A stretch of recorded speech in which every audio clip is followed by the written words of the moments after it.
Bonjour à tous et à toutes, je suis Alain Milouane, président fondateur de la société ALC. ALC est un cabinet indépendant qui rédige les procès-verbaux du comité social et économique depuis l'an 2017 au service de toute instance. 400 € de chaque cadeau, 1900 € à payer un an plus tard, voici comment et pourquoi. Est-ce qu'un excédent de budget se transfère sans risque d'un compte à l'autre du CSE? Beaucoup de trésoriers pensent que oui. Ils ont à moitié raison.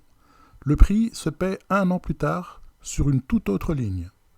Robert est trésorier du CSE d'une enseigne de distribution alimentaire de 280 salariés. Chaque année, l'employeur verse une subvention de fonctionnement calculée sur la masse salariale brute égale à 15 000 € sur l'exercice.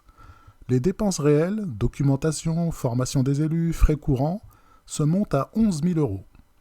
Premier bon à savoir, et c'est celui qui se confond le plus souvent. L'excédent, ce n'est pas le budget total, c'est la différence entre ce qui a été versé et ce qui a été réellement dépensé. 15 000 € reçus, 11 000 € dépensés, solde égale 4 000 € d'excédent. C'est ce solde qui sert de base à tout ce qui va suivre, pas les 15 000. Robert veut en transférer une partie vers les activités sociales pour financer des chèques cadeaux. C'est possible, et depuis 2017, dans les deux sens. Le fonctionnement peut alimenter les activités sociales peuvent alimenter le fonctionnement. Chacun dans la limite de 10% de l'excédent annuel du budget d'honneur calculé à la clôture de l'exercice, pas en cours d'année. 10% de 4 000 €, pas 15 000 €. Article L2315-61 et 2312-84 du Code du travail. Robert propose donc un versement de 400 € vers le budget des ASC. La résolution passe à l'ordre du jour. Elle est votée en réunion et actée au procès-verbal par Claire, secrétaire du comité. Troisième bon à savoir, ce n'est pas une simple ligne comptable. Le montant transféré et son usage doivent figurer dans les comptes annuels du CSE et dans son rapport de gestion, conformément à l'article L2315-69 du Code du travail. L'année suivante, nouvelle échéance. La consultation récurrente sur les orientations stratégiques. Le CSE désigne un expert.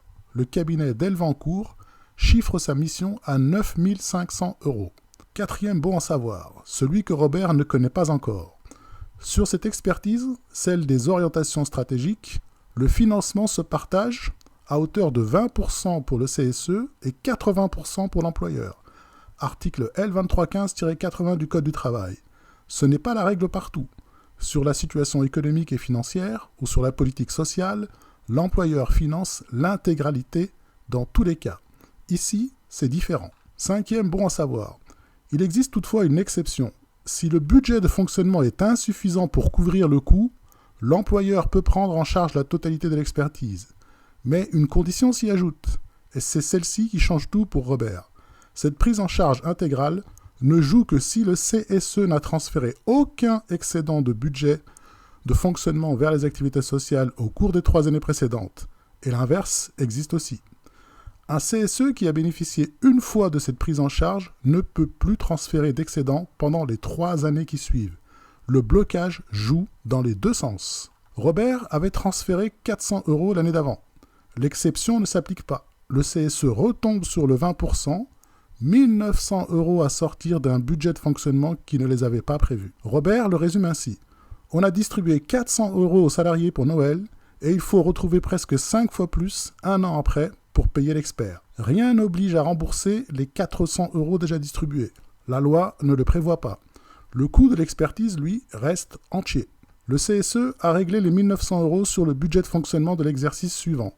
Le transfert de 400 € vers les activités sociales, lui, reste acquis, il n'est pas remis en cause. Avant de voter un transfert, regardez les 3 années qui viennent.